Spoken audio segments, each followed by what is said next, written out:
É um prazer enorme estarmos mais uma vez juntos aqui no Papo de Graça, o Tonho e eu. Hoje seremos somente nós dois e você. De modo que se você tem perguntas a fazer no site da VMVTV, você sabe como entrar lá, como proceder. Eu apenas peço para que você não transforme aquele espaço num chat paralelo. Entre lá, só coloque a sua pergunta. Se alguém fizer comentários que desagradem você, passe batido, abra a tela. Quem faz uma pergunta e não fica enchendo o chat de vários comentários, tem infinitamente mais chance de ter a sua pergunta respondida. Porque para o Tonho aqui fica mais fácil descobrir uma pergunta do que ficar catando perguntas no meio de muitos comentários. Então, quanto mais objetivo for o seu interesse e a sua pergunta, mais chance haverá de que a gente possa trazê-la e comentá-la, de modo que você não precisa ficar preocupado em dar 1000 boa tardes, como vai o tempo aí, nada disso, só entre e diz, minha questão é, o Tonho lê aqui e a gente vai ping-pongueando o mais rápido possível, tá bom? E aí, meu irmão, tudo bem? Tudo bem, graças a Deus. Hoje você está com muita dor, né? É. E aí é um desconforto enorme. É um desconforto, principalmente por saber que não tem nada mal. Não tem nenhuma inflamação, não tem. É só eu fiquei sabendo, pesquisando que é só uma disfunção por causa da lesão da parede ou do próprio nervo, é uma disfunção num íon que produzem excessivo. O que na realidade aconteceu que deflagrou essas dores crônicas, meu irmão? Segundo o neurologista, na cirurgia que eu fiz de quase 2 anos atrás de vesícula, o nervo, 2 intercostais, não sei, foram cortados. Por isso que existe, foram cortados e as pontas dele, dos 2 lados, a eletricidade que passa, como não tem condução, eles espalham, ficam jogando ininterruptamente. E esse processo desencadeia de uma pontinha, vira como uma couve-flor. Então, ao invés de ser uma só, começa a virar uma lidrazinha lá dentro. Virando uma lulazinha. Uma lulazinha jogando. Se cortar, segundo o médico, para poder melhorar, ela cria de novo isso. E não tem um mecanismo de cauterização? Eu não sei. Já é um processo talvez em clínicas de dor. Eu fiz um tratamento muito bom em Goiânia à base de remédio, mas aí são 5 tipos de psicotrópico e um derivado de morfina tomando 2 vezes por dia. Aí retardado.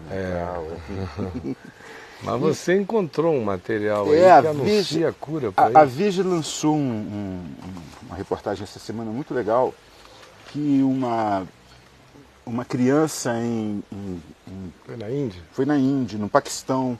Uma criança, ela ficava se exibindo porque não sentia dor. É uma síndrome, não sentia dor nenhuma, enfiava a faca. E ele se exibindo, pulou de um prédio e morreu. Ele fazia show de não ter dor, andava em brasa e tal. E um geneticista ficou sabendo disso, da Itália, reuniu cientistas do Paquistão e foi atrás, porque é um problema genético. E descobriram que ele tinha mais 6 crianças da família, que também tinham esse problema e ele pesquisou. Esse defeito, né? E ele fazendo pesquisa 6 anos com esse grupo de crianças, ele isolou um gene defeituoso, que é o gene SCN9A, responsável pela produção dos canais de sódio 1.7, que é justamente essa substância condutora de dor. E eles já está em teste final, em humanos já, e ele resolve quase 100% da dor sem deixar um efeito colateral. Eu é que preciso avaliar então meu sódio 1,7. É porque a minha mulher diz que eu quase não sinto dor. Que coisa boa. Que Quase, coisa. eu não sou insensível, Claro. sinto dor. Mas o impacto dela em mim, eu noto que, por exemplo, essas dores de batida, bater braço, perna, não sei o que, queda e tal, elas causam muito pouco impacto em mim. Eu trabalhando aqui, limpando o jardim, me firo aí em espinhos para não sei o que, eu vou notar muito depois. Em geral, eu não sinto. Às vezes ela que chega e diz, Ih, você está sangrando aqui, ali foram os buganvídeos que me feriram. Eu não... Já teve dor de dente? Não, eu estou falando Não, esse tipo mas de dor dor. de canal de dente já teve? Já, É dor de canal no dente da barriga. na barriga. É um o mesmo horror. tipo de dor. Não sei se É dor de nervo. Né? dor de nervo, né? Uma coisa. A pior dor de nervo que eu já senti foi uma ocasião fazendo uma cirurgia de vasectomia e um amigo meu que não era especialista na área se ofereceu para fazer. Eu devia ter 33 anos de idade, já tinha 4 filhos, não achava que queria e nem poderia ter mais filhos, resolvi me vasectomizar. E ele não era especialista na área. Disse, não, isso é fácil, é galho fraco. Eu faço, vamos fazer no meu consultório, era uma clínica assim, não adaptada a nada disso. Aí eu fui para lá. O lado direito foi uma maravilha, 8 minutos estava feito, cortadinho e tal. Mas no lado esquerdo, quando eu tinha 13 anos, eu tive uma cachumba que Desceu. arriou e deu orquite. Então sempre o meu lado esquerdo foi mais sensível um pouco. Rapaz, quando ele cortou ali, Anestesia e bota anestesia, e não pegava e tal, mas me lotou de anestesia e a sensibilidade não ia. E ele fez um negócio assim, insuportavelmente a sangue frio. E terminou. Meu companheiro, eu suava frio. Eu digo, mas você já começou, termina. Aí eu parava no meio. Termina, irmão. E termine logo.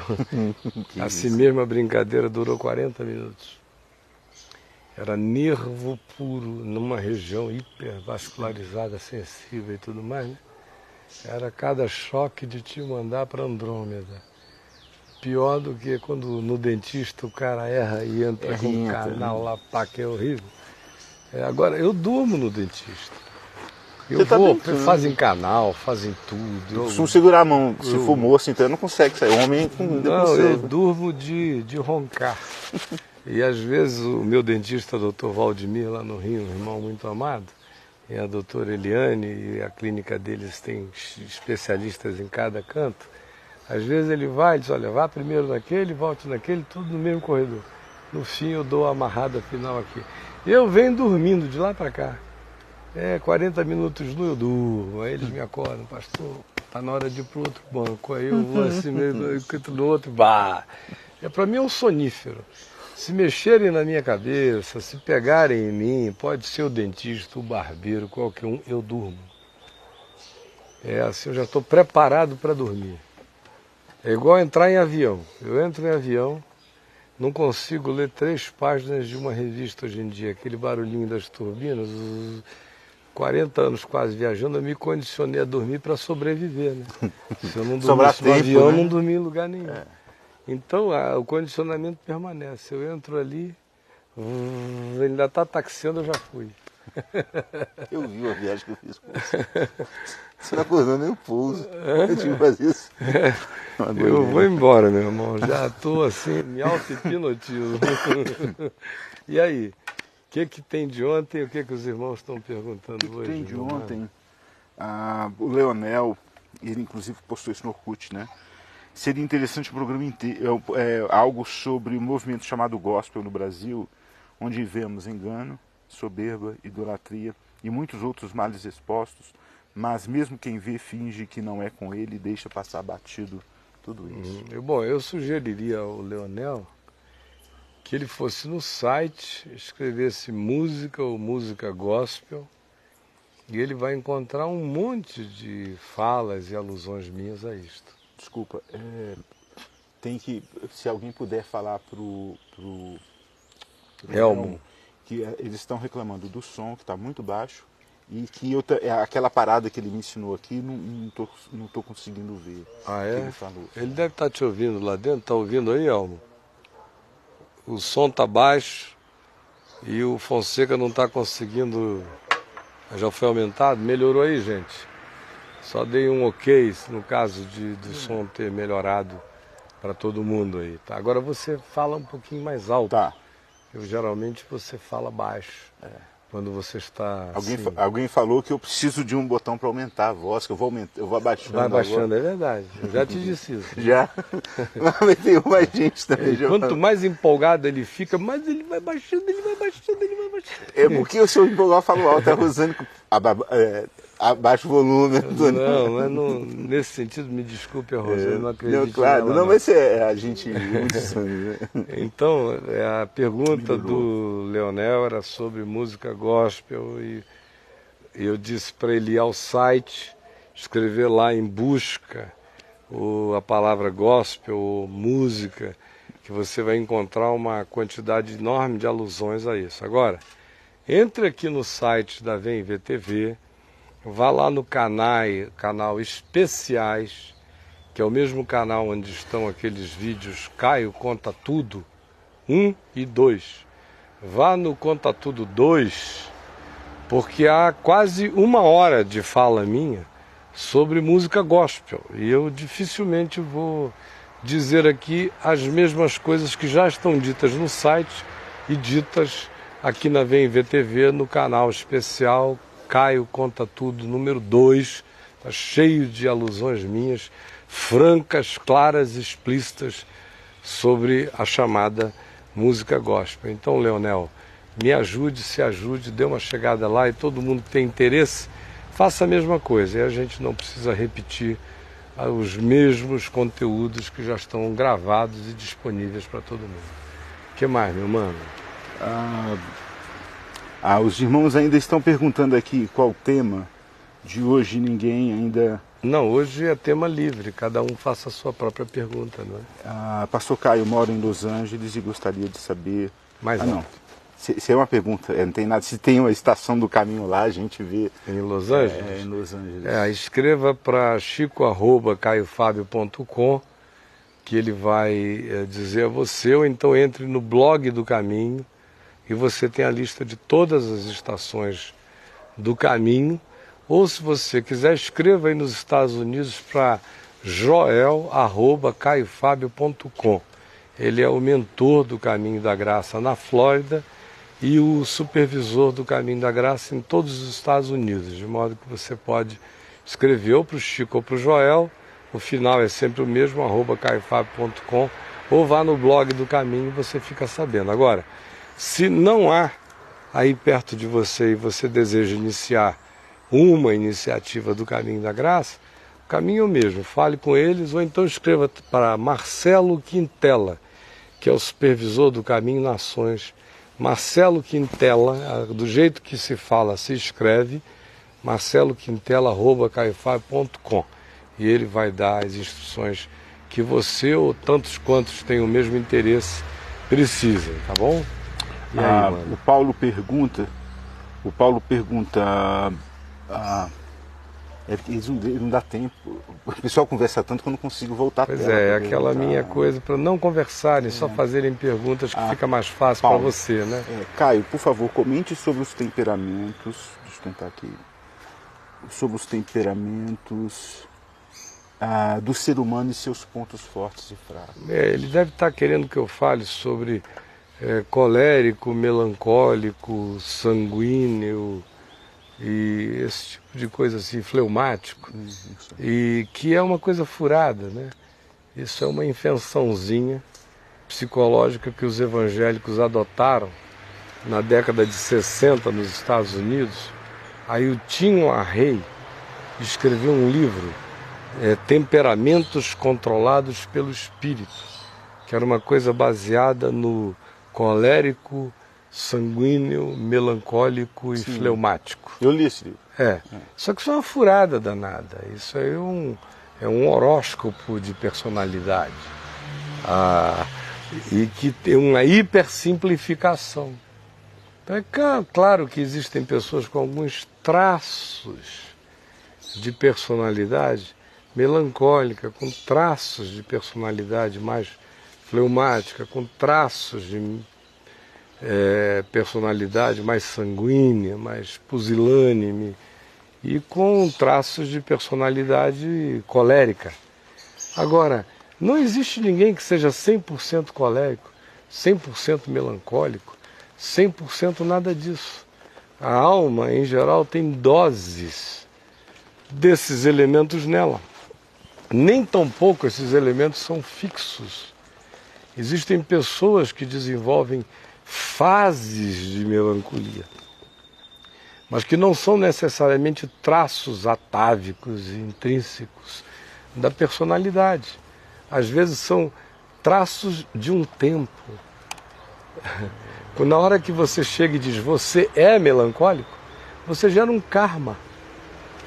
Às vezes o indivíduo está vivendo uma fase melancólica. Eu, por exemplo, tive muitas fases de personalidade no curso da minha existência. Eu tive uma infância extremamente colérica e intensa. Tive um momento na minha pré-adolescência profundamente melancólico, quase que inteiramente. Depois, o auge da minha adolescência foi sanguíneo colérico, com intensidade. Depois, na minha conversão, eu vivi momentos assim, intensos de um fleumatismo que eu nunca tinha tido antes, juntamente com doses de melancolia e de intensidade e tenacidade de um colérico. Depois isso mudou para outras dimensões, de modo que chegar e dizer você é isso, é criar um karma. Porque esses temperamentos nessas definições caem num simplismo extraordinário, partem do pressuposto de que existe uma fixidez no temperamento, que o indivíduo não se tempere. E nem consiga sair daqui. Temperamento é uma coisa que é sujeita a tempero.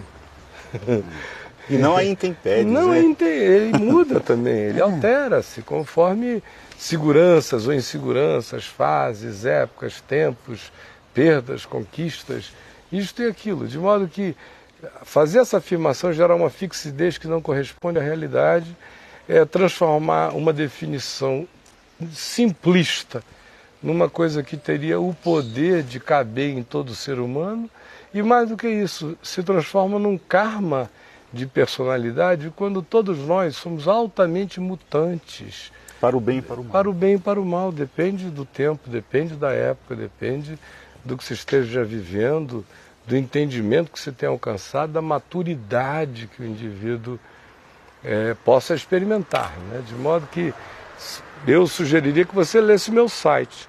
Do ponto de vista de ser prático em relação à abordagem de temperamentos, acho que o site, sem falar de temperamentos, porque é uma coisa sobre a qual jamais falaria, quem mergulha nisso cai no simplismo, assim como quem adota uma linha psicológica única. Eu sou freudiano, e todas as almas humanas têm que caber nesse padrão freudiano.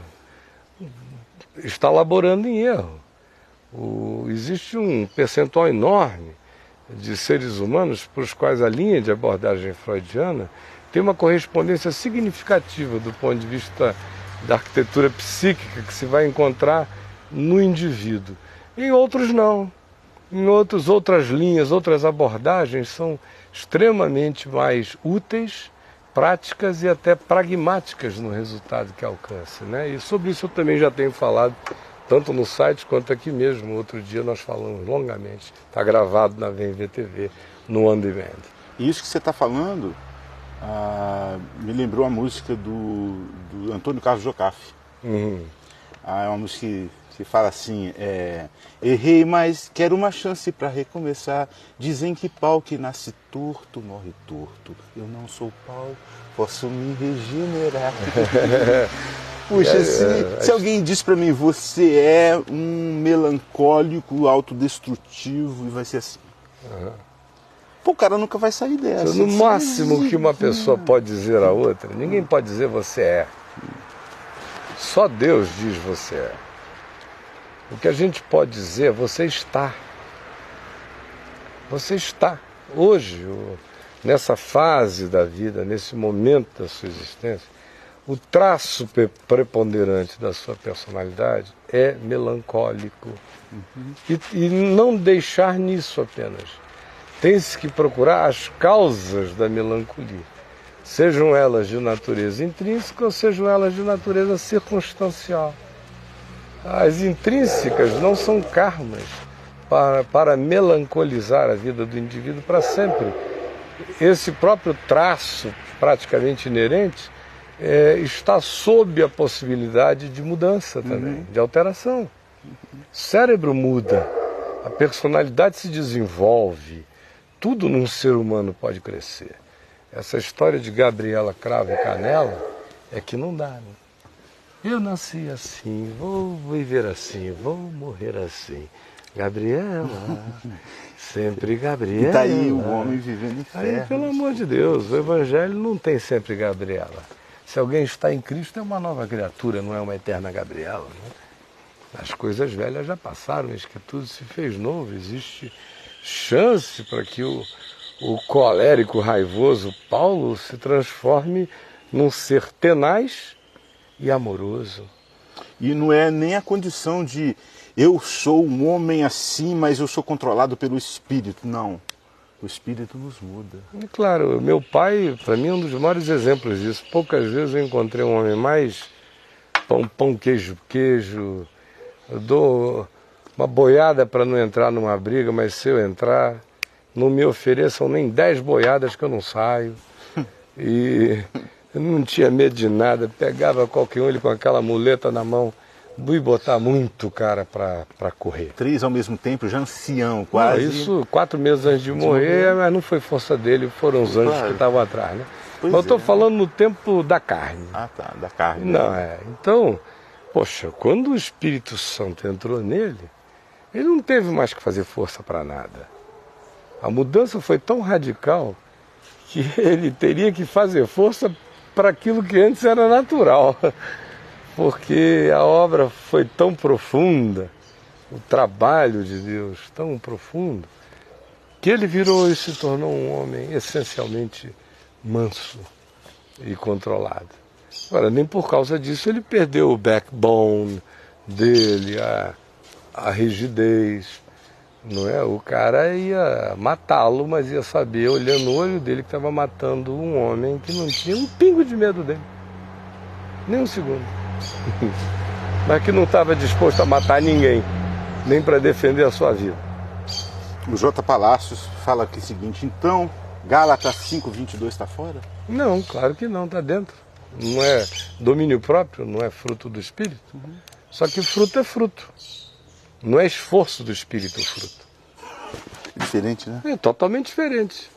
Então, o cara que fica fazendo o esforço do domínio próprio é o indivíduo que quer se controlar. Um bom livro de autoajuda, yoga, vai ajudá-lo melhor com respiração e tudo mais. Agora, fruto do Espírito Santo é resultado de amor. Aí dá igual manga.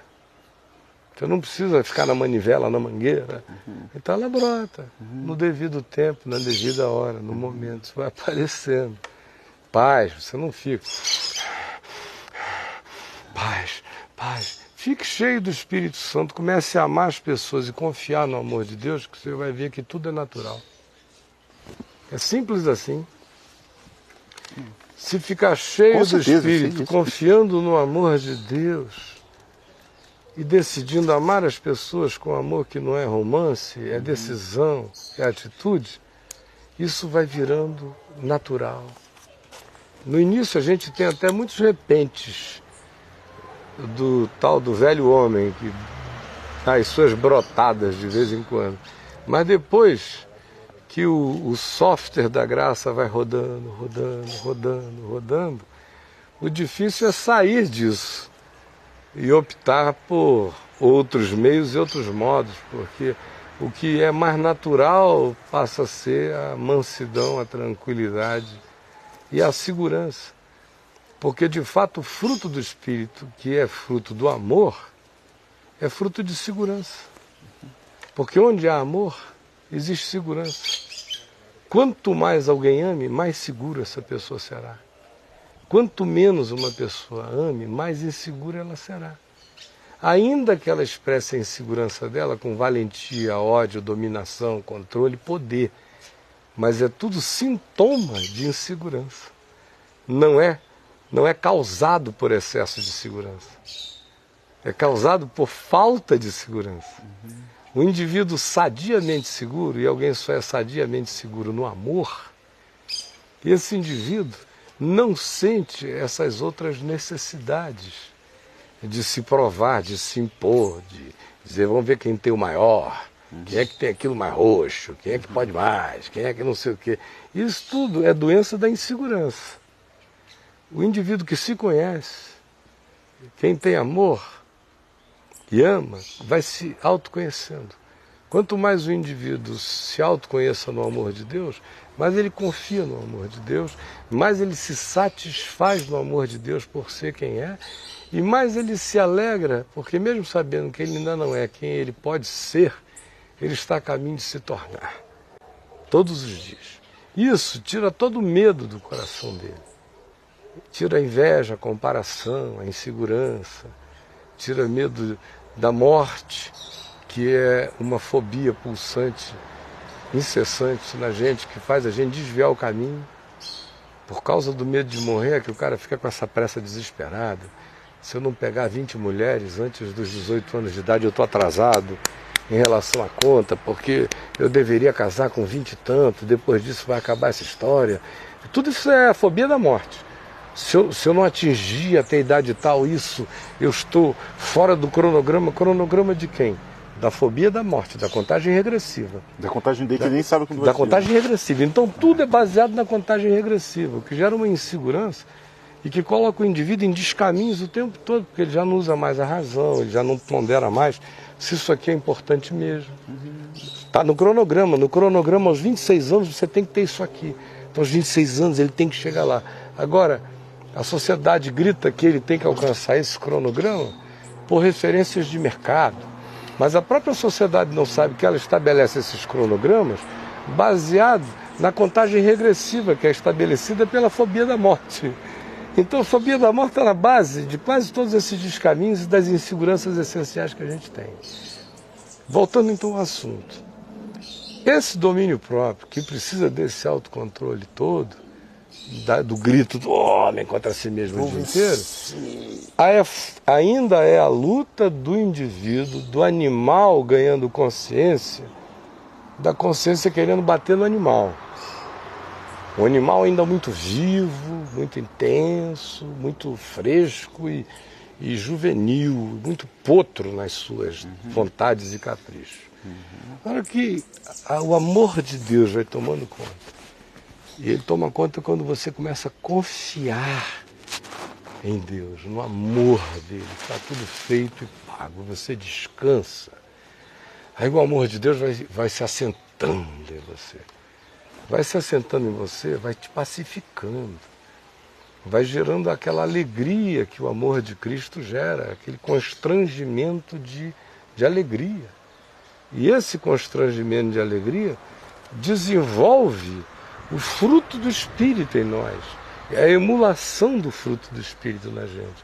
O fruto do Espírito vai crescendo na gente, todas essas coisas se tornam naturais. Vão ficando... Não neuroses, né? Não são mais desesperos. Passam a ser expressões naturais e naturais. As pessoas não acreditam nisso porque não se entregam nunca. Não confiam nunca. Não se abandonam nunca. Aos braços, né? O que a gente falou há 2 meses atrás aqui, no dia que a gente falou sobre plenitude do Espírito Santo, e o Espírito Santo, nós ficamos 3 programas falando. No dia que nós falamos sobre plenitude do Espírito, e o texto base era aquele lá de Efésios 5, eu disse que enchei-vos do Espírito é um imperativo plural e que no grego está no tempo passivo, significando dizer, é uma ordem que diz deixem-se encher. Ou seja, não sou eu que me encho do Espírito. Eu só me encho do Espírito quando eu me rendo, quando eu me abandono, quando eu me entrego, quando eu confio. e eu beijo e sou beijado pelo amor de Deus. E eu me entrego como virgem apaixonada, sem reserva, ao amor de Deus. Aí a plenitude do Espírito começa a vazar em mim, quando essa entrega. É a entrega de uma mulher ao seu amado, deixe-se encher. Isso nunca será alcançado pelo intelecto, a pessoa tem que se entregar. É fé. Para experimentar pelo Espírito. Sem fé é impossível agradar a Deus. Mais alguma pergunta? Tem aí? muitas.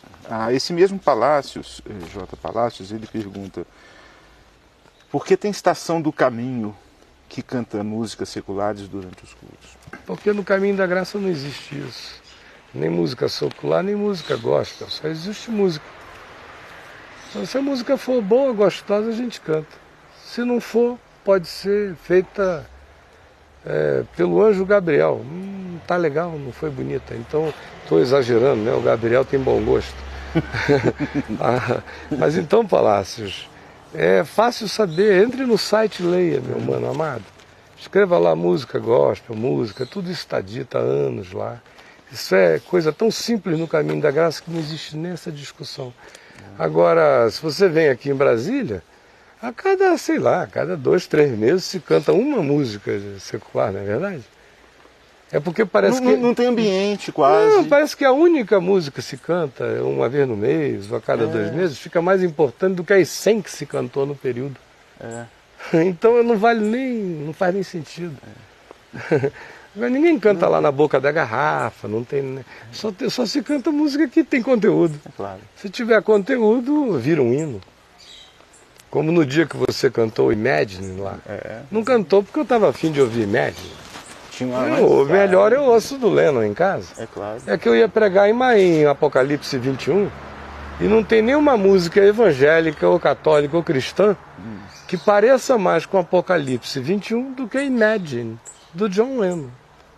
No dia que um compositor cristão fizer uma música mais parecida com a Nova Jerusalém, onde não tem santuário, não tem religião, ninguém fala de céu nem de inferno, o céu acabou.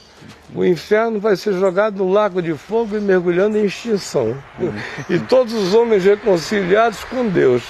Não tem religião porque a única luz da humanidade é o Cordeiro. O mesmo imolado antes da fundação do mundo. Então nada parece mais com a Nova Jerusalém, na linguagem humana, cantada até hoje, do que Imagine, do John Lennon. Se ele tiver uma sugestão, que não seja uma careta daquela que diga assim: Jerusalém, Jerusalém, Nova Jerusalém, vamos todos nós para lá, a cidade é quadradinha, é quadrangular, e eu não canto, é por... Que horroroso. Não, porque não dá, é insuportável. Mas se tiver um mínimo de conceitualidade palatável, será consumida com todo prazer. Enquanto não, o John Lennon foi quem melhor falou da Nova Jerusalém. E quem se escandaliza por isso está precisando de ler o seu site, né, cara? No site, porque quem está no site desde o início não tem mais essa questão. Não, para quem se escandaliza por isso... isso... Houve a rádio do site, a rádio do site é pedagógica. Basta ler a Bíblia também, ou o seu site é a Bíblia, tanto faz. A rádio do site é pedagógica, porque para cá só toca música evangélica se tiver um mínimo de razoabilidade para o prazer auditivo. Ainda assim escapam mais bregas que entram lá. Porque o Edivaldo pegou um banco de música, de milhares de músicas. E até hoje a gente, com tanta coisa para fazer, ninguém teve tempo de ir lá e limar tudo que não presta. E como é uma escolha randômica do computador, toda vez que tem uma horrorosa tocando, que eu tenho tempo, eu mando um e-mail para o Edivaldo e digo: olha, lima essa, já limou muitas. Mas no início eu levava susto. Eu acabava de pregar uma mensagem na rádio, entrava uma Cassiane da vida assim, e aí o filhinho dela dizia: mamãe Cassiane, não sei o que, eu ficava tontinho ali, digo: pelo amor de Deus, ninguém está entendendo nada. Aí, nada contra a moça, eu só acho que a arte que ela produz a mim não agrada nada. E o esquemão no qual ela e muitos outros estão também a mim não agrada nada. Então, por mim, eu não toco na rádio do site. Por mim, tocava lá, era só Silvio, Cíntia, João Alexandre, Guilherme Kerr, Expresso Luz, Essa moçada, vencedores por Cristo, por mais antigas que sejam as músicas, mas é gente séria cantando com seriedade para Deus. Meu querido Jorge Camargo, o Estênio Márcios, boa qualidade. Enfim, esse pessoal e tantos quantos carreguem esse espírito, essa atitude de não estarem vendidos para este mercado gospel e a disposição de cantarem o que produzam com sinceridade para Deus, sem afentamento, sem teatralidade, sem estereotipação, aleluia, tudo bem. E se o conteúdo for algo que tem a ver com o espírito do Evangelho, tudo bem. Ou tem a ver com o melhor do espírito humano, porque o melhor do espírito humano tem a ver com o espírito do Evangelho, tudo bem. Do contrário, nem na rádio do site eu quero. Eu prefiro a Enya, que eu escrevo tranquila, ela só me dá tranquilidade, um Eric Claptonzinho, um James Taylor, os Beatles, um monte de gente tranquila, leve, suave, que me inspira com muito mais devocionalidade a contemplação da vida do que essas gritarias evangélicas. Parece que o teu ouvido é a muralha de Jericó, que eles querem derrubar no grito, e é todo mundo ranheta, é um negócio horroroso.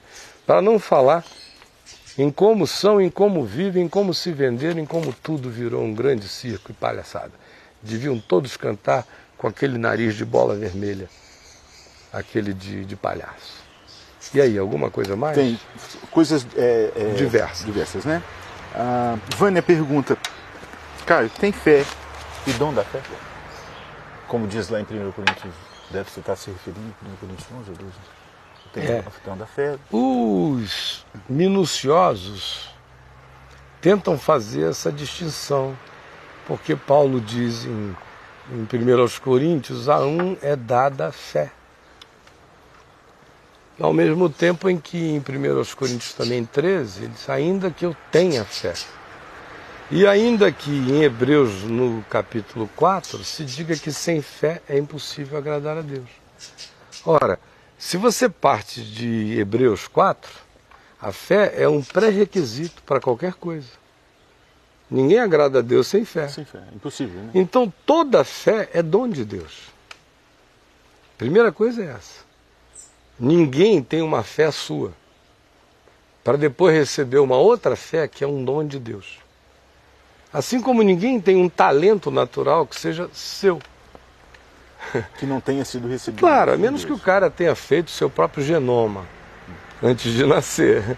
Do contrário, ele é herdeiro, seja dos pais, ou seja de uma presença genética inusitada, para ele nascer com aquele talento natural, mas é um dom. Herança é dom. É recebido de graça. Ninguém compra herança. E se não é uma herança paterno, materno, familiar ou parental, se é um plus que aconteceu ali dentro, é dom. A fé é a mesma coisa. Toda fé é dom de Deus.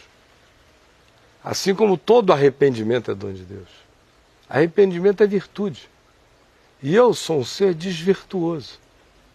Sobre mim eu digo, ai de mim. Quem me livrará do corpo desta morte? Sobre mim eu digo, eu estou perdido. Porque eu sou homem de lábios impuros. Sobre mim eu digo, faço parte do grupo acerca do qual se afirma todos pecaram. Sobre mim eu digo, fiel é a palavra e digna de toda aceitação, que Cristo Jesus veio ao mundo, dos quais eu sou, dentre os pecadores, eu sou o principal. Isso eu digo. Portanto, já que eu digo isso sobre mim, toda vez que eu me arrependo, eu já sei que eu estou perdoado. Porque arrependimento é dom de Deus. Como Pedro diz em Atos, o Senhor concedeu arrependimento a todos quantos tinham sido destinados à vida eterna. Assim como Paulo diz, escrevendo a Timóteo, sobre o obreiro rebelado e hostil, vivendo uma fase ruim, ele diz, admoesta-o com mansidão, na esperança de que da parte de Deus lhes seja concedido arrependimento. Então arrependimento é concessão divina, é graça divina. Por isso, quando meu coração cai em arrependimento, eu choro o meu arrependimento até o fim como um ser perdoado. Porque eu sei que eu não tenho o dom do arrependimento. Eu recebo a graça de me arrepender. Esaú buscou com lágrimas e não achou.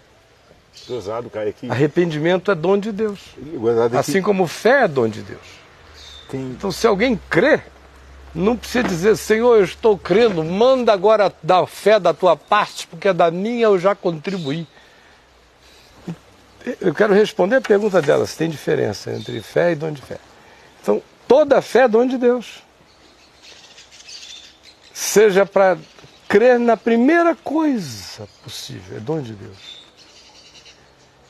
Seja para se arrepender, é dom de Deus. Seja para crer em Deus, né? Por qualquer coisa ela é dom de Deus. Porque é um mistério crer em Deus invisível, né? É loucura, é dom de Deus. É dom de Deus. Então, nesse sentido, todo ser humano que agrada a Deus, tem uma relação com Deus, só o tem por causa do dom da fé, que é o dom mais precípio. Sem fé é impossível agradar a Deus, o justo viverá pela fé. Por isso, não existe justo justificado em Cristo que isso não tenha sido precedido existencialmente nele pelo dom da fé, para ele crer no que já está feito em favor dele, tomar posse disso e receber o benefício. E não existe fé que não seja um dom de Deus. Não. Agora, o que Paulo está aludindo em Coríntios, fé a ponto de transportar montes. O que ele está aludindo também, quando ele fala uns é dado fé... Eu vi isso, tá, Caio? E sem fé, tá? Uhum. A Vale do Rio Doce transportou o monte do Cauê para o mar. Mas foi com fé. Sem fé. Foi com fé. Um dia um cara levantou e disse, esse monte pode ser transportado para o mar. Isso foi fé. Construiu uma ferrovia, pegou minério de lá, tá um buraco. O mundo não anda sem fé. Ele acreditou, né? Claro. Transporte. Sem fé, ninguém levanta e anda para nada. Até o ateu se move baseado em fé, em esperança, em certeza de possibilidades de cumprir objetivos. Ele pode atribuir isso a ele, aos genes dele, ao poder dele, à energia dele, à inteligência dele. Não sabe de onde está vindo. Mas não é dele. É dom de Deus. É dom de Deus. Não é? Ele é só um ingrato ou cego, é dom de Deus. Mas não é disso que se está falando ainda. Essa fé essencial é um dom de Deus a todos quantos se relacionam com Deus e a tudo mais que se alcance na vida pela fé. Quando Paulo diz em Coríntios, a um é dado fé, e diz, se eu tiver fé a ponto de transportar montes, ele está se referindo a um plus. Que plus é este? É aquela dotação espiritual que determinadas pessoas recebem para crer, não nas coisas básicas, porque nas coisas básicas que nos fazem a todos um em Cristo, todos nós temos fé para todas elas. E é fé apenas para aquelas coisas que estão para além do que normalmente as pessoas visualizam. É nesse sentido que algumas pessoas carregam um plus especial, assim como também, olha só. Um exemplo na Bíblia bem top que você tem. De fé? Dessa fé plus. Não, aquele grupo todo de Hebreus 11.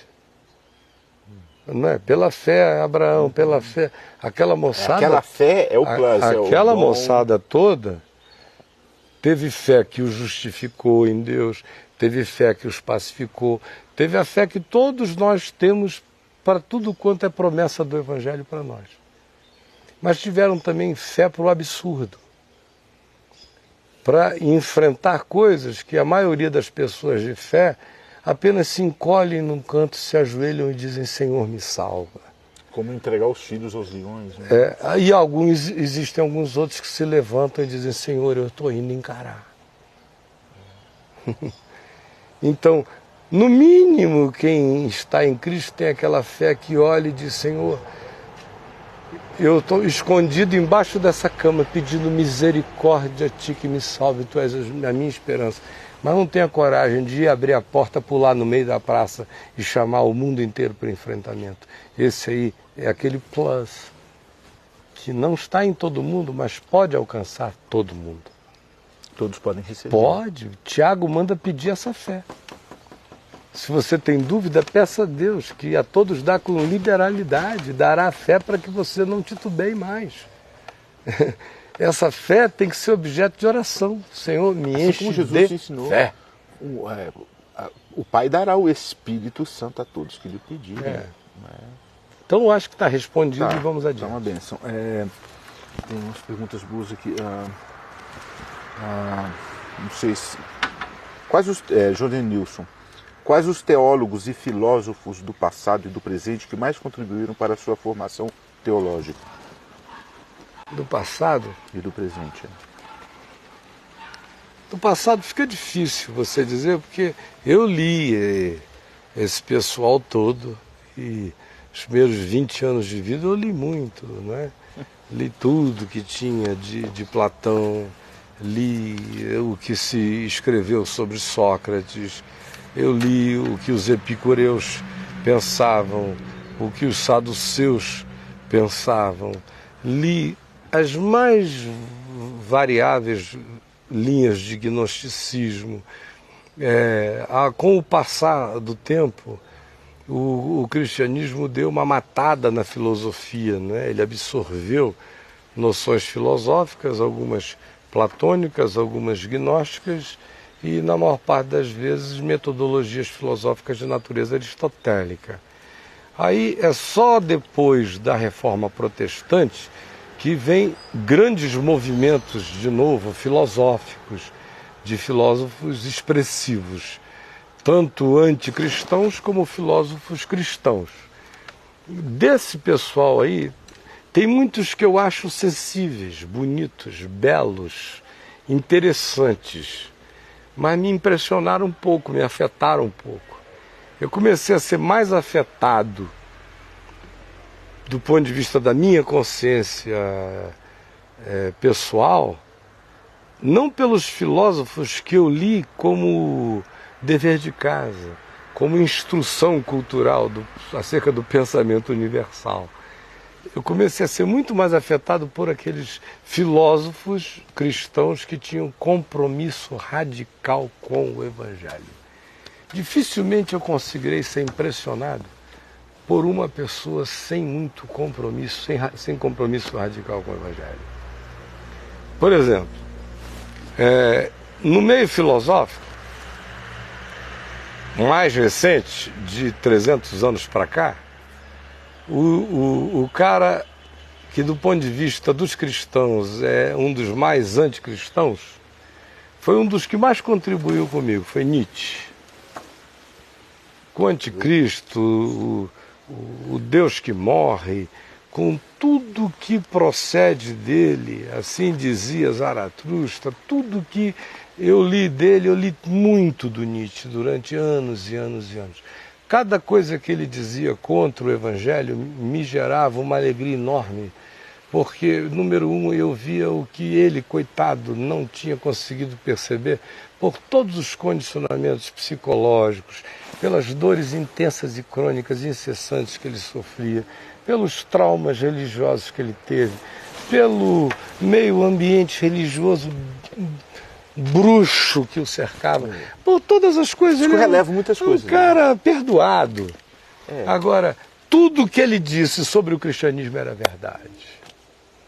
Então, na negação do Evangelho, ele disse todas as verdades que tinham que ser ditas sobre o cristianismo, que não é Evangelho. Quem sabe está ali alguém que diz, né, o nome de Deus é blasfemado entre os gentios por vossa causa. E caiu nessa nesse sentido, poucas pessoas são mais úteis para ajudar a demolir o cristianismo e deixar sobrar o Evangelho do que o Nietzsche. Em segundo lugar, assim mesmo também, eu gosto muito dele porque ele é direto. Ele não fica com viadagem. E ele é um cara antissistêmico.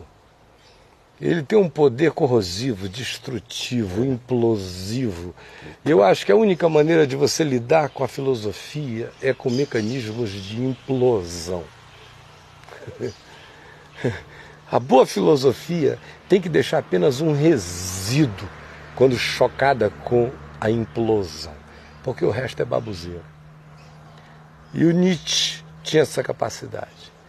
Agora, irmão gêmeo antitético dele é o Kierkegaard, que é um Nietzsche ao contrário. Desce o cacete no cristianismo com muito mais propriedade, não deixa sobrar nada. Mas é apaixonado pelo Evangelho. E é um cara que fala em termos filosóficos o tempo todo. Desconstrutivo. Não fica filósofo grego nenhum em pé. Nem da história do cristianismo não fica nada. Mas o Evangelho está lá. Como pedra angular. E um cara que não tinha medo de pensar. Aí nessa terceira linha, também numa certa irmandade, ainda que para alguns de modo antitético, mas eu acho Nietzsche extremamente parecido com Kierkegaard, se eu faço as ressalvas psicológicas e históricas do que condicionou Nietzsche e do que condicionava Kierkegaard. As denúncias contra o cristianismo eram todas idênticas. E as negações do Nietzsche sobre o Evangelho eram absolutamente semelhantes às afirmações do Kierkegaard sobre o Evangelho, porque ele negava no Evangelho as coisas que negava por causa do cristianismo, e o Kierkegaard via no Evangelho as coisas que via porque já tinha se liberto do cristianismo. Aí vem nessa sequência o Jacques Ellul. Oi? Kierkegaard. Não, é emendado. Ah, tá. Depois veja no site lá, tem muito texto sobre o Kierkegaard. Então, aí vem nessa linha o Jacques Ellul, não é já mais recente, ele já morreu na década de 80, escreveu 40 e tantos livros, metade dos quais seculares, foi um dos caras que mais influenciou o pensamento sobre a análise da modernidade e da pós-modernidade do planeta Terra. Era um cristão francês, crente à beça. Todos esses livros aí do Alvin Toffler, Terceira Onda, Choque do Futuro, não sei o quê, tudo baseado no Jacques Ellul. Todas essas análises do futuro ele já vinha fazendo desde a década de 50. Ele descreveu esse momento que a gente está vivendo agora de modo profético. E com categorias não só filosóficas, sociológicas, antropológicas, históricas, ou seja, ele era muito mais culto do que a infinidade total dos filósofos, que são cultos em filosofia, mas muito poucos culto em antropologia, sociologia, política e outras ciências que nele estavam todas integradas. Além disso, um conhecimento teológico e de história primoroso. Então, ele foi um terceiro indivíduo que me influenciou profundamente, né? Em escala menor, já não no nível filosófico, mas no nível filosófico devocional, o Jacques Ellul, aliás, o C.S. Lewis, e no início da minha fé eu tive bases importantes que me foram dadas pelo Francis Schaeffer, embora logo depois de um tempo eu tenha separado o que era bom nele, e eu guardo até hoje com muita gratidão, e tenho enxergado, logo 3 anos depois, talvez, ou 4, um monte de coisas nas quais ele era deficiente, na compreensão dele. De modo que eu não o considero um filósofo, um pensador. Eu considero muito mais um cristão com uma avidez teológica de interpretação do Evangelho para o nosso tempo. Era uma espécie de evangelista sem grito, mas muito conservador em determinadas abordagens, e justamente por isso, filosoficamente pouco sutil em algumas coisas para as quais o entendimento requer sutileza. Alguém já tentou te enquadrar como filósofo? Toda hora, eles só não conseguem, né? Você não é filósofo? Não, e nem consegue enquadrar uma linha, porque eu não tenho uma linha, como eu não tenho uma linha psicológica, como eu não tenho... Quem tenta ser fiel ao Evangelho não cabe em nenhuma linha teológica, nem psicológica, nem filosófica, nem política, porque o Evangelho não cabe nesses partidinhos. Se o Evangelho coubesse por inteiro numa linha dessas, ele já não era mais palavra de Deus. É isso que o cristianismo nunca entendeu.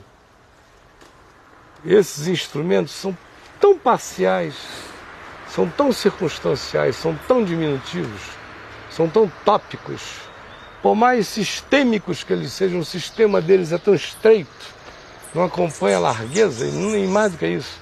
Como o Evangelho não é sistêmico, e ele lida com a dimensão do paradoxo, existem elementos de certa dialética que formam sínteses no Evangelho, a maioria das filosofias não consegue lidar com esses elementos de contradição. E nem achar a conexão entre eles. E nem achar que a conexão é a chave hermenêutica, é a síntese que é Jesus. Então, eles não têm esse elemento. Então, eu não sou enquadrável, exceto pelo burro. Gozado, muita gente... O burro me enquadra. Gozado, muita gente ficaria extremamente lisonjeada de ser chamado de filósofo, né, Caio? Fala a verdade. Muita gente ficaria extremamente lisonjeado de ser chamado de filósofo. É só o vaidoso, idiotado. Quem conheceu Jesus não tem mais, não tem apetite para isso, meu amigo. É como comer comida sem nenhum apetite, vira remédio. Indo nisso, né, uma pergunta: quando saber que é necessário buscar ajuda psicoterápica, quais são as limitações que eu posso encontrar e em que era que eu posso cair? Primeiro elemento simples é ver se a maior parte das pessoas à sua volta olham para você como uma pessoa profundamente dessemelhante do ponto de vista social. Então essa é a primeira coisa, é quando a existência da gente começa a cair em atitudes muito antissociais, quando a gente começa a perder todo o prazer em convívio humano. Esse é um sinal gritante para procurar ajuda psicológica. Segunda coisa, isso aí para quem não tem nada muito grosseiro. Mas estados de tristeza que se cronificam, estados de impressão de que existe uma conspiração maior, ou uma antipatia meio coletiva a respeito, é uma boa indicação para procurar uma ajuda psicoterapêutica. Quando se tem certeza de que as nossas culpas parecem ser muito mais profundas, intensas e contínuas do que a da maioria das pessoas, mesmo que a pessoa saiba que não anda fazendo nada, é uma boa indicação. Quando começa a surgir uma impossibilidade grande de dormir, quando um desassossego começa a se cronificar no coração, é uma boa hora. Quando uma antipatia crônica se instala em relação a alguma pessoa, é um sinal muito grande de que existe algo não resolvido no indivíduo e que ele não enxergou até agora e por isso ele transferiu para um outro, que em geral se assemelha àquilo que nele ele não gosta, não tem coragem de enxergar. Ódios e antipatias também são sintomas enormes de que a alma quer se resolver e não sabe como. Aí transfere para o outro. E aí eu podia passar o resto do programa aqui dizendo quais são sintomas bem razoáveis para se procurar essa ajuda. E especialmente quando alguém que ama muito a gente diz, olha fulano. Especialmente quando alguém que ama muito a gente diz, olha fulano, tem alguma coisa que não está legal, não sei o que está acontecendo, alguém não posso dizer o que é. Procura uma pessoa mais experiente, em quem você encontre isenção para lhe ouvir e abra tudo que estiver no seu coração. É de bom alvitre ouvir as sugestões do amor sempre em nosso favor. E para não nos alongarmos mais, para ninguém dizer que eu fiquei 12 minutos respondendo isso, deixa a gente perguntar sobre outras questões. Sim, vamos lá. Paulo pergunta, E isso porque as perguntas vão surgindo à medida que você vai falando as coisas. Então, hoje, quais são os chamados... Quem são hoje? Como a gente entender? Quais são os débeis na fé? Débeis na fé? São os evangélicos, quase todos. Porque é o pessoal que se vira alguém tomando uma cerveja se escandaliza, é débil na fé. Se tiver uma música... Se tiver uma música secular tocando no culto, ele se escandaliza, é débil na fé. Enfim, em geral, o débil na fé é aquilo que Paulo chamaria de o casca grossa, de Romanos 14. Em Romanos 14, o débil na fé é o novo convertido que não tem ainda consciência de nada, não sabe discernir uma coisa da outra. Então, se vir você comprando comida no mercado, que ficava na frente do templo de Apolo, em Corinto, onde havia muita comida consagrada a Apolo lá, e visse você, Fonseca, passando tranquilo, comprando as suas frutas para levar para casa, e ele, novo na fé, olhasse assim, mas o Fonseca é mentor lá no caminho, está comprando fruta na frente do templo do Apolo, onde as frutas são consagradas ao ídolo.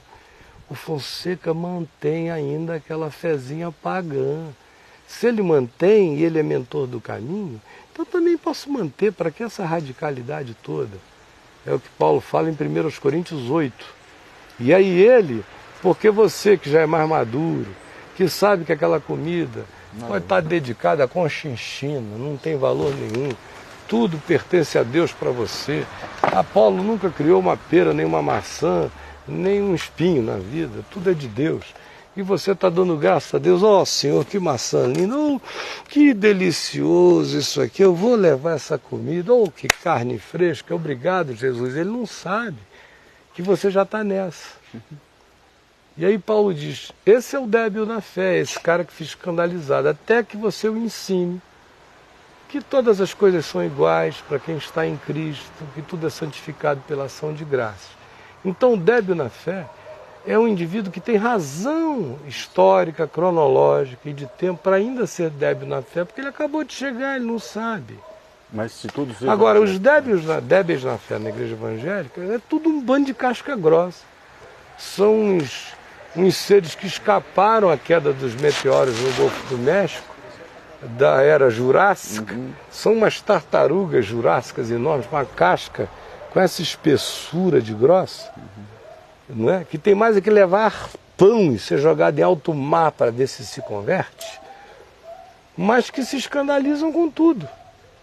E aí, conclusão, fica todo novo convertido aprendendo a ser débil na fé com esses seres milenares, que são esses hipócritas fariseus, viciados em escândalo, que não querem crescer nunca, querem ficar o tempo todo nas suas maniazinhas horrorosamente demoníacas de se escandalizarem, escandalizando outros, fazendo com que o evangelho se transforme numa fé de fariseus e de exterioridades. Esses são os débeis na fé que não são no meio evangélico. Porque a pergunta é a seguinte: você encontra um novo convertido normal, que não tenha tido um avô evangelicamente doido, nem uma avó evangelicamente neurótica, nem um pai surtadamente evangélico, que não tem história nenhuma para trás de si, tenha se convertido? 24, 25, 26, 30 anos de idade. 18, um garoto normal, 18, 16, um garoto normal, se converteu. Aí ele encontra com você, que é mentor do caminho da graça, está sentado ali num bar, tomando uma cervejinha, vamos supor, você, o Jack e o Chico. O Chico nem é tanto barato dele tomar uma cervejinha. Você e o Jack, e vamos supor o William, um outro irmão lá que gosta de uma cervejinha às vezes. Aí ele vem passando, o novo na fé, aí te encontra ali e diz: ô, Fonseca, Jack, Chico, William, tudo bom, meus irmãos? Você vai dizer: senta aqui, fulano. Ele vai sentar, vocês vão dizer: quer, aceita uma cervejinha? Ele vai dizer: aceite, sim, pastor. Aí vocês vão tomar uma cerveja, 2, 3, 4, 5, só pelo prazer, ninguém vai ficar bêbado, ninguém vai ficar nada.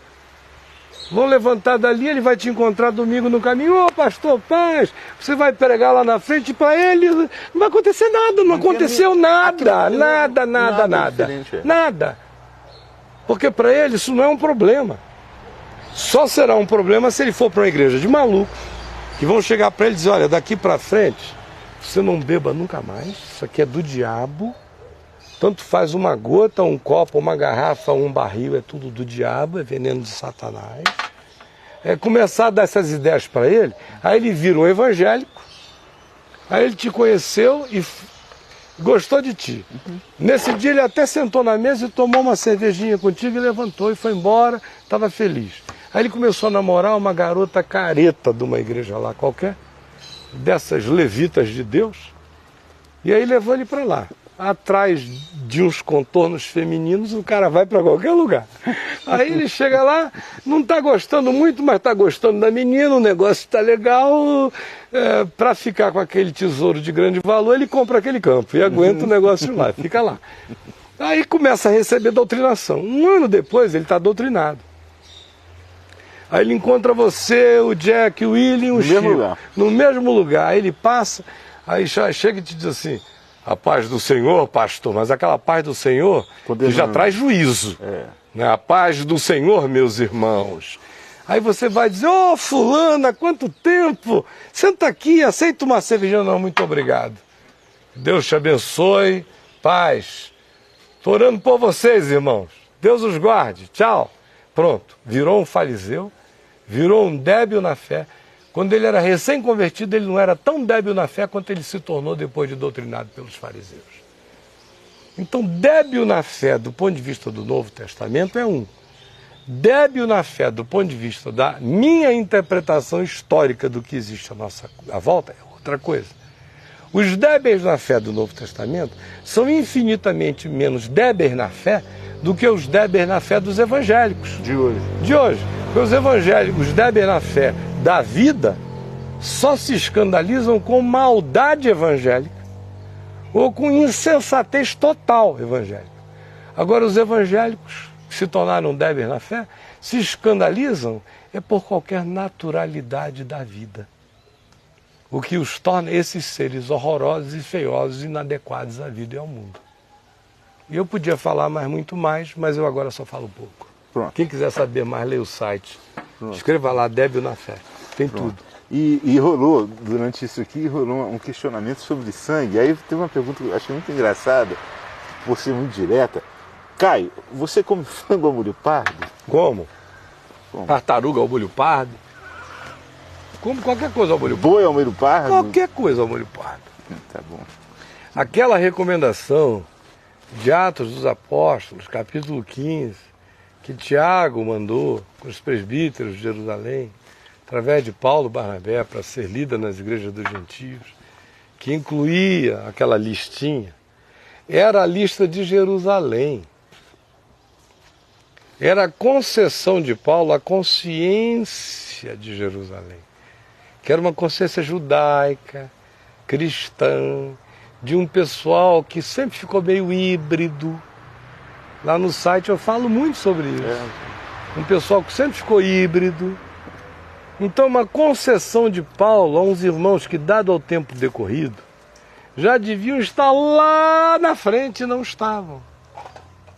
Os gentios das comunidades gentílicas estavam mais adiantados do que eles na consciência do Evangelho. Né? Os irmãos em Éfeso, por exemplo, muito mais adiante do que eles. Então, aquilo ali é a conciliação do amor de Paulo e Barnabé, diminuindo as implicações.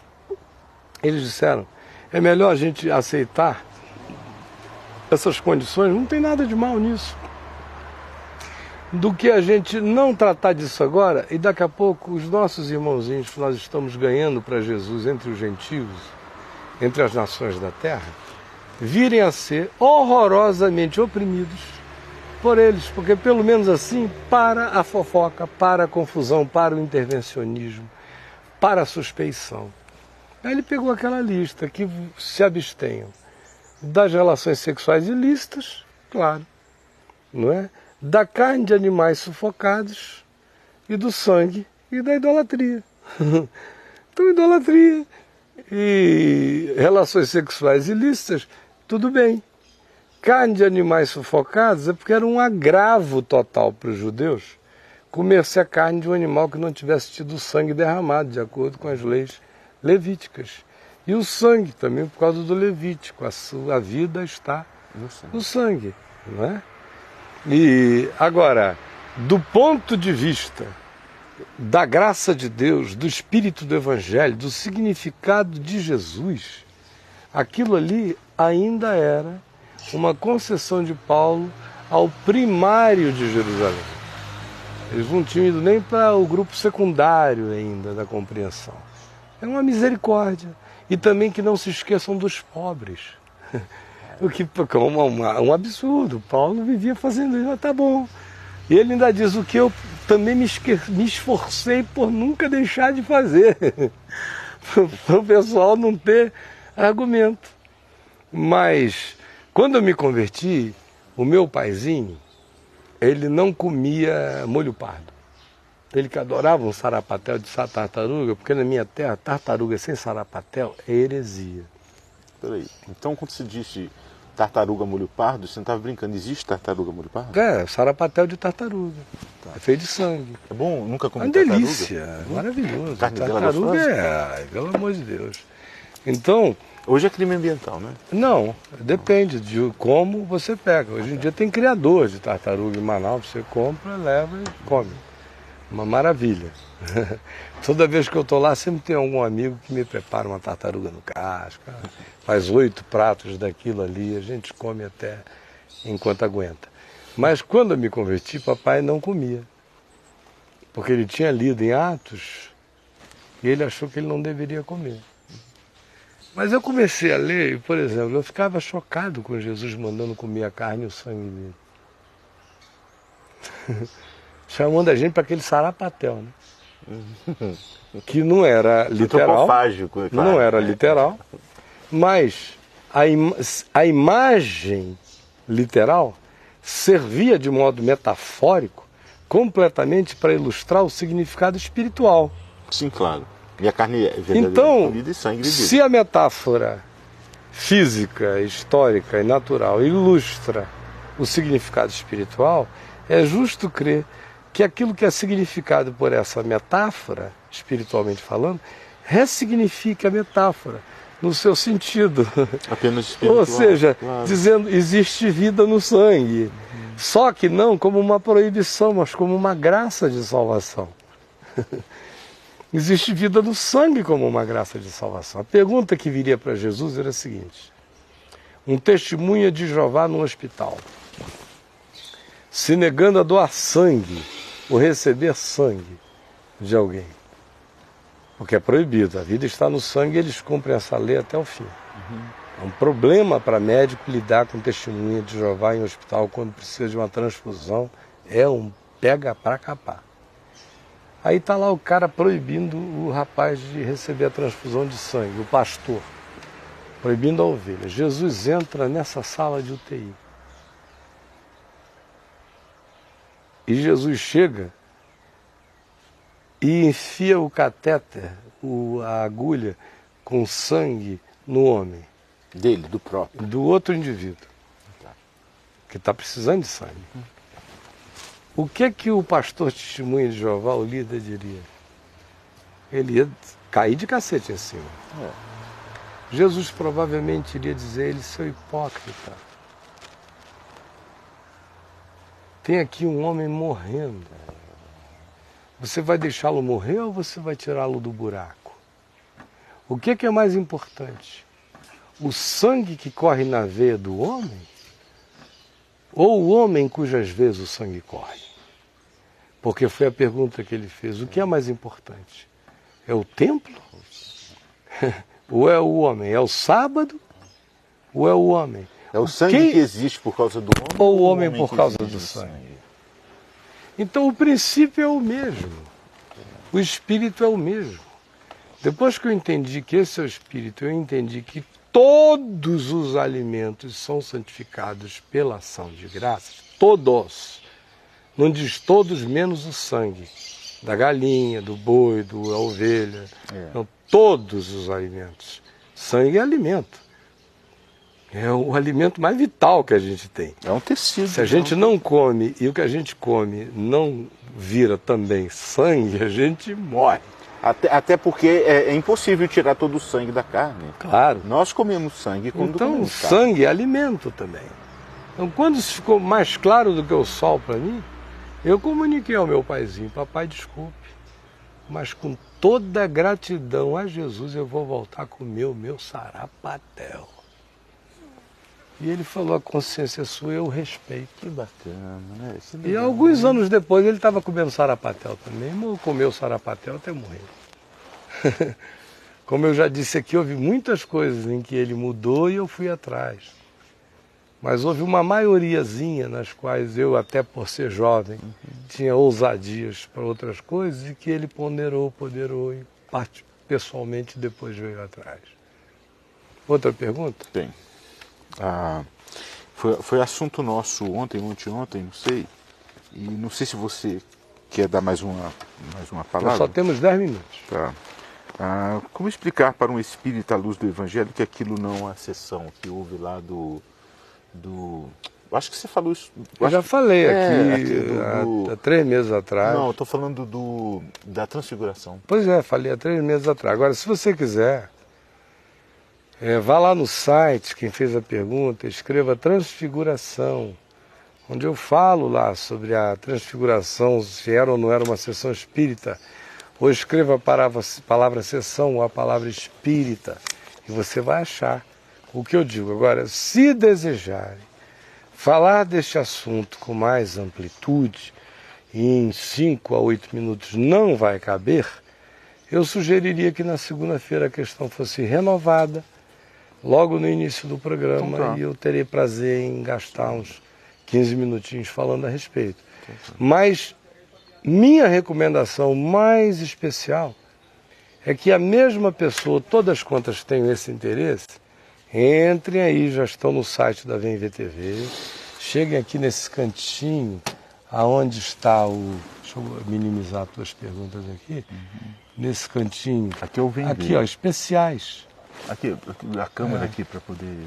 Aqui os especiais da Vem Ver, ó.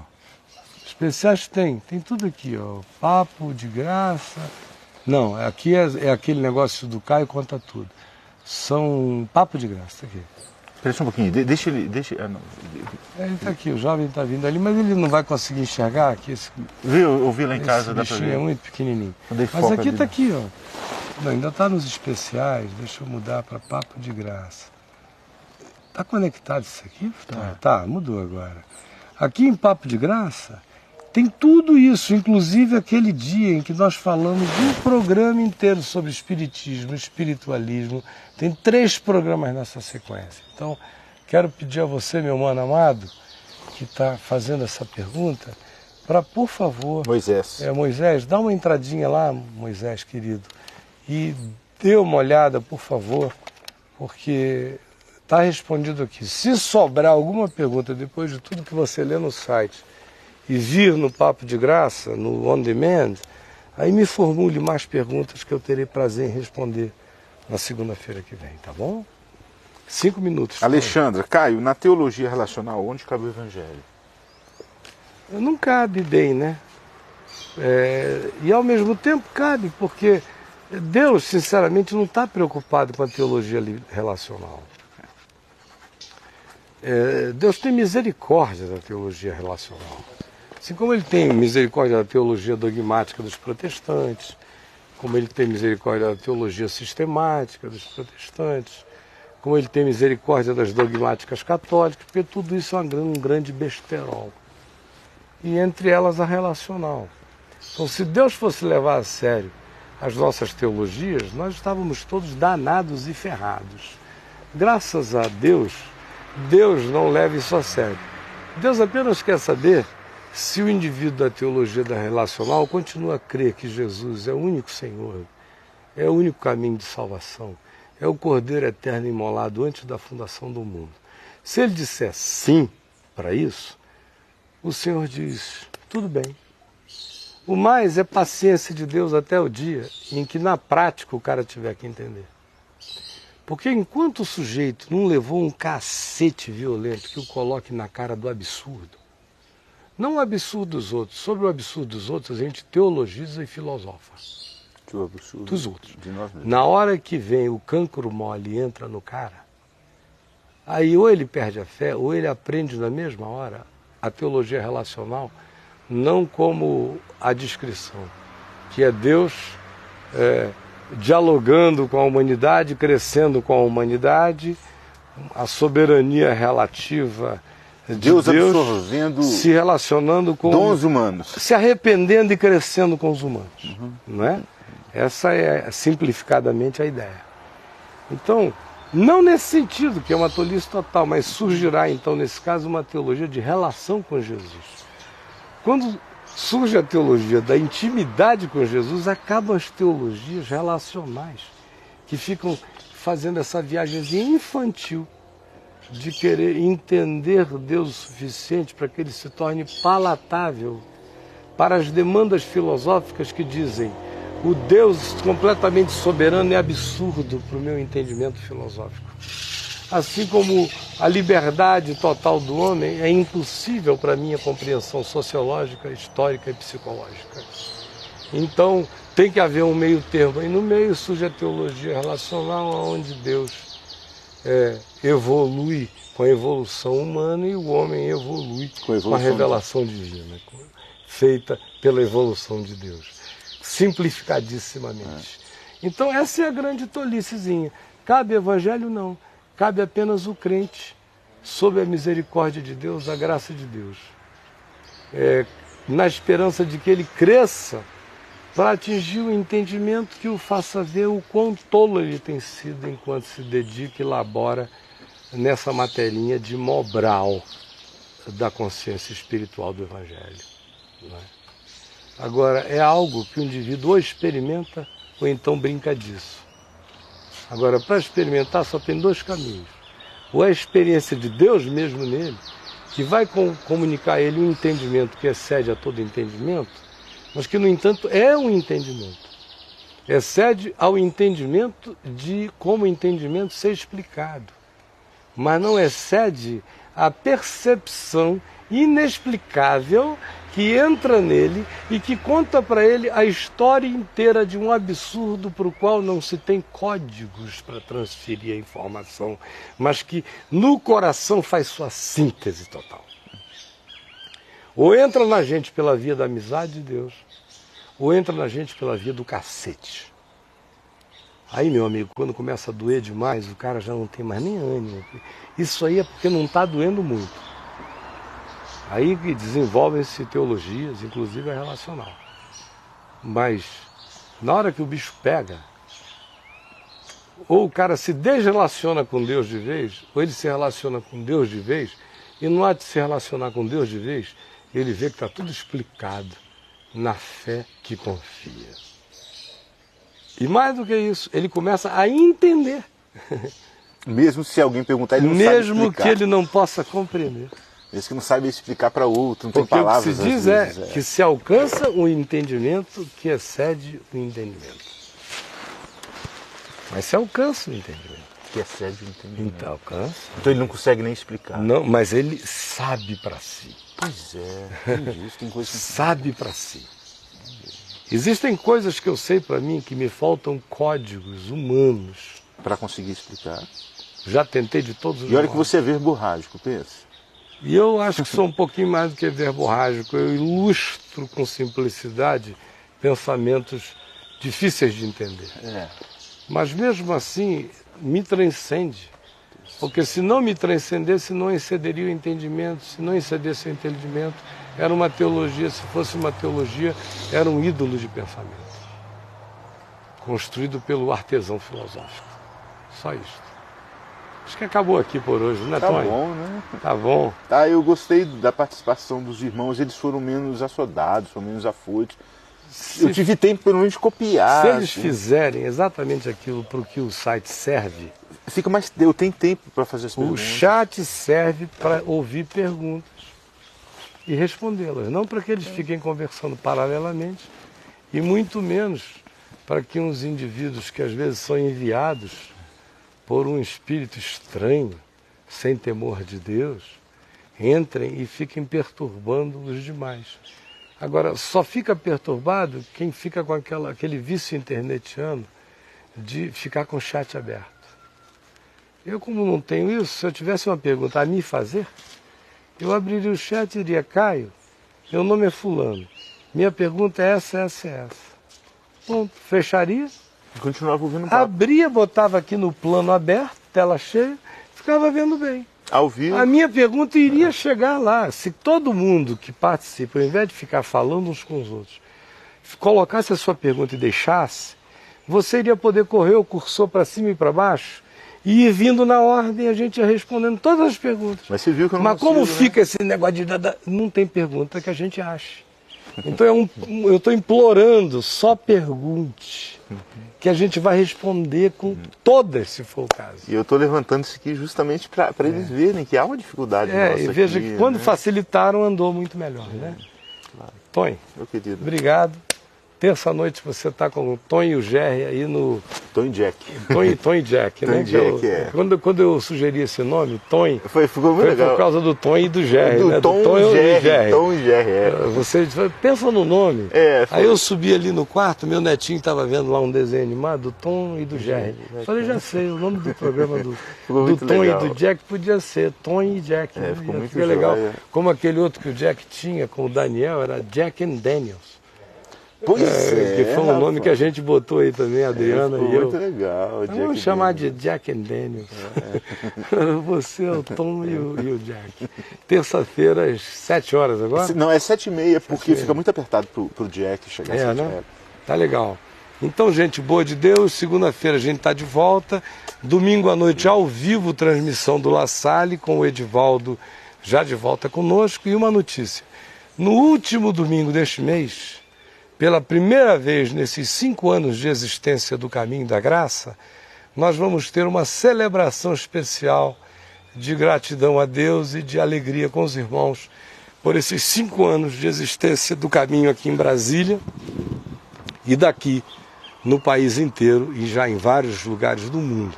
Então, se todas as estações quiserem participar, preparem para colocar um telão no último domingo deste mês. Nós vamos estar transmitindo de 19h45 em diante. E você que não tem um telão, mas tem um computador, participe, divulgue. Último domingo do mês, uma celebração especial no Caminho da Graça. Toda quarta-feira na Tenda do Caminho ao vivo. E o programa Papo de Graça é retransmitido, repetido, todos os dias às 9h30 da noite aqui na VMVTV e, obviamente, em todos os blogs e no meu site, que tem o screenplay que passa a programação direta. O que você ia dizendo, Tom? Se quiserem, por favor, escrevam para mim Perguntas? sobre temas e perguntas. E tem também, um irmão criou uma comunidade no Orkut chamado Papo de Graça, e ali tem sido usado para colocar temas. Vai ali, porque ajuda, eu já sei, chego com as coisas imprimidinhas aqui. Fica muito mais fácil. Por favor. Então, maravilha. Então, você quer orar para a gente? Terminarmos juntos? Mano, tem tanta gente precisando de oração mesmo, então una-se a nós e vamos orar juntos. O Senhor sabe, o Senhor sabe. Senhor Deus, oramos agora nesse instante, primeiramente por todos os nossos irmãos que estão assistindo esse programa aqui ao vivo, nas suas necessidades, nas suas carências. Oramos, Senhor, para que cada um de nós consiga amadurecer para crer que transportar montes é muito pouco em vista daquilo que Tu tens reservado para nós. E que todas as coisas são possíveis ao que crê. Amém. E assim crendo, possamos descansar em Ti, sabendo que o Senhor é provedor de todas as coisas. Amém. Que o Senhor alivia de toda dor. Amém. Que o Senhor cuida de qualquer enfermidade. Que o Senhor estabelece paz onde não existe paz. Que o Senhor reorganiza a vida da gente. Que o Senhor reorganiza o lar da gente. Que Que o Senhor quebre o coração nas coisas, daquilo que não queremos que seja quebrado, mas se orarmos a Ti, o Senhor quebra aquilo que nos faz mal. O Senhor abençoe assim, todos os nossos irmãos, todos, para a glória do Teu nome, nos despeça em paz, em nome de Jesus. Amém. Pai, eu quero te pedir também por muita gente que está empolgada, inflamada, feliz, tocada, despertada pelo Espírito Santo e não sabe o que fazer. Permite que no coração de cada um surja aquela disposição de começar. Amém. Começar a chamar amigos, a reunir companheiros, a ler a palavra, a orarem juntos, daqui ninguém fique mais esperando por ninguém, ninguém fique mais dizendo quem é o meu pastor, aonde eu devo ir, eu não encontro lugar nenhum bom, não tenho para onde ir. Daqui cada um que já compreendeu se torne o elo, o aio, a praça, o ponto de referência, o convidador, o chamador, o anjo, o mensageiro, aquele que só sabe um pouquinho mais, mas o mais que sabe já será útil. São migalhas eternas que podem fazer bem a muitos. Por isso dá que ninguém se acomode mais. Existem células da Al-Qaeda sendo formadas hoje aos milhões no mundo. E o teu povo fica perguntando o que fazer quando já está tudo dito. Quando cada um pode ser um anjo mensageiro, um porta-voz de boa nova, um profeta onde está, uma voz, uma luz, uma candeia de alegria, de luz bonita de Deus.